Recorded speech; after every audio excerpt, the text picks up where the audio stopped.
right up here with me. Yeah. Come on, guys. I'll have you take. Come on, come on. Where's Matt? Would you mind coming over here?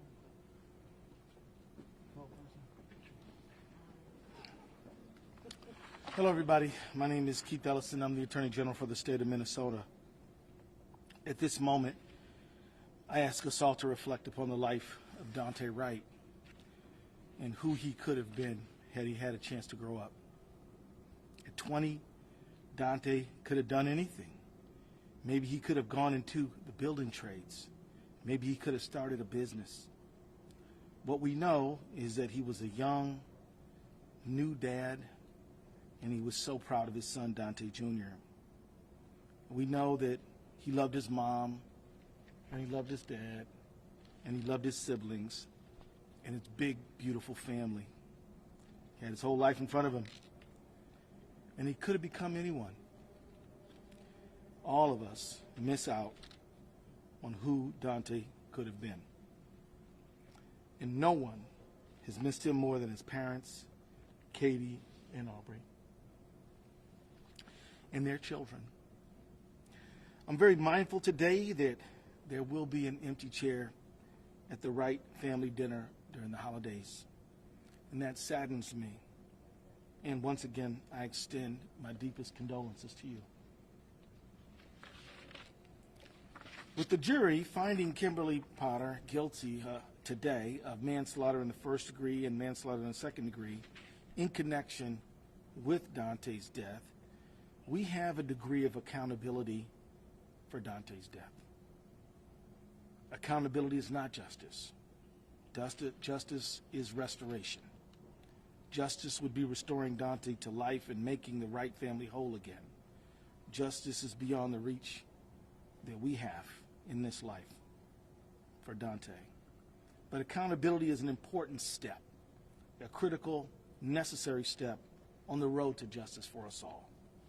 I want to thank the jury for their careful attention and deliberation and for their service to the people of Minnesota. I want to thank all of the witnesses who testified and who came forward with what they knew about this case. I especially want to thank my remarkable team. When I took this case, I said it would be difficult to prosecute because history has shown that trying cases like this one is difficult. This team did not shy away from the challenge, and the people of Hennepin County and the American people and the people of Minnesota, what they saw in the courtroom was the fruit of many, many hours of labor and hard work and planning. For my office, I want to thank specifically Mr. Matthew Frank. I want to thank Aaron Eldridge. I want to thank Eric Miller and David Voigt and Dion Dodd. But this team wouldn't be much of anything if it were not for the amazing work of Joshua Larson, Raul Shaw, and Vernona Boswell. Thank you, Vernona. I also must thank colleagues who did not work on the legal matter, but worked on the community, and that is John Stiles, Keon Dostey, and everyone. So thank you to you all for your hard work. I also want to thank the many staff at the Bureau of Criminal Apprehension who worked on this case, the staff of the Hennepin County Attorney's Office and Washington County Attorney's Office.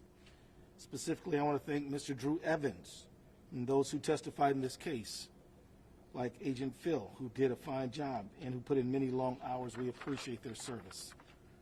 The next step in this case is sentencing.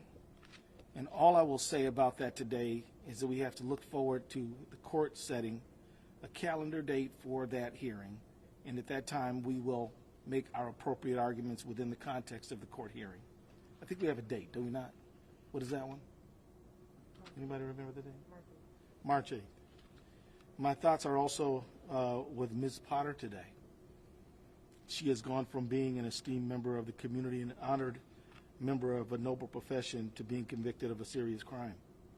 I don't wish that on anyone, but it was our responsibility as the prosecution, as ministers of justice, to pursue justice wherever it led and the jury found the facts. My thoughts are also with those who work in law enforcement and public safety. We hold you in high regard, and we also hold you to high standards. We don't want you to be discouraged. Your community respects and appreciates you. We want you to uphold the highest ideals of our society and ideals of safety. And when a member of your profession is held accountable, it does not diminish you. In fact, it shows. It shows the whole world that those of you who enforce the law are also willing to live by it. And that's a good thing. It restores trust, faith, and hope. Well, in the words of Danielle Surratt is a noted author who writes on justice issues. Justice exists when all parties exercise their power in a way that is consistent with the humanity of everyone involved and in the interest of the greater good. The humanity of everyone involved includes the humanity of community members and includes the humanity of police officers. And when that standard of justice is not upheld, it must be the job of a prosecutor to step up and then step in and attempt to uphold it and uphold the principle that no one is above the law and no one is beneath the law. Finally, my thoughts are with community of Brooklyn Center, residents, elected officials, and police officers, and all communities that hunger for better relations between police and community and for everyone to get home safe at the end of the day. I hope today's verdict provides a measure of healing for all of them. I thank you, and we can take a question or two. Mr. Ellison, as this dragged on to the 27th hour, what was going through your mind and the prosecution team? That the jury was taking this seriously, that they were going through every bit of evidence, that they were not leaving anything to the side, and that they understood that this matter was of tremendous importance to the Wright family, but also to the Potter family, to the entire community. So I thank them for their service. Are you guys taking questions? Let's get Storms. They want questions for the Wright family. Is that okay? Or Yeah, they can do. Okay, sure. I want to ask you guys, we were sitting right in front of you, but what were you feeling when you heard the word guilty, and what are you feeling now? Have you processed it? What's going through your head and heart right now? Oh my gosh. The moment that we heard guilty on the manslaughter 1, emotions, every single emotion that you could imagine just running through your body at that moment. I kind of let out a yelp because it was built up in the anticipation of what was to come while we were waiting for the last few days. And now we've been able to process it. We want to thank the entire prosecution team. We want to thank community support, everybody who's been out there that has supported us in this long fight for accountability. What did you think of Ms. Potter when she was on the stand last week? I'd rather not answer that question. Well, the truth be told, what do I think? I want to thank her. I'm going to keep it short. Mr. Ellison, did you expect Officer Potter, former Officer Potter, to take the stand, and do you think that helped or hurt your case? They said from the very beginning that she was going to testify. They said in jury selection. And she expressed herself immediately after this tragic incident on the scene. So I'm not too surprised.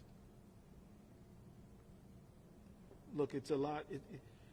I think that it's a good sign that she was remorseful.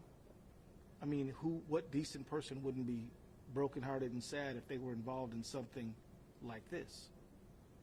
So I wish nothing but the best for her and her family. But the truth is, she will be able to correspond with them and visit with them no matter what happens. But the Wrights won't be able to talk to Daunte. With two high-profile guilty verdicts this year of police, what do you think that sends a message about police accountability?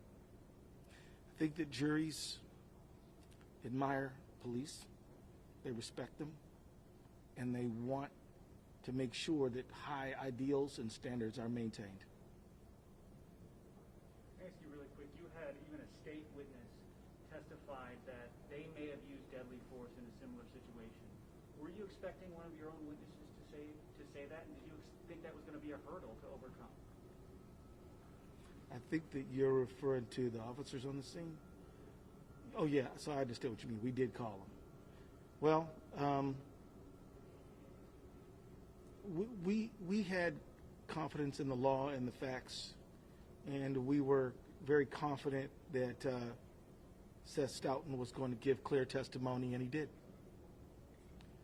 So I think that's pretty much what we have time for now. Yep. Really quick, what kind of sentence do you think you'll be calling for? A fair one.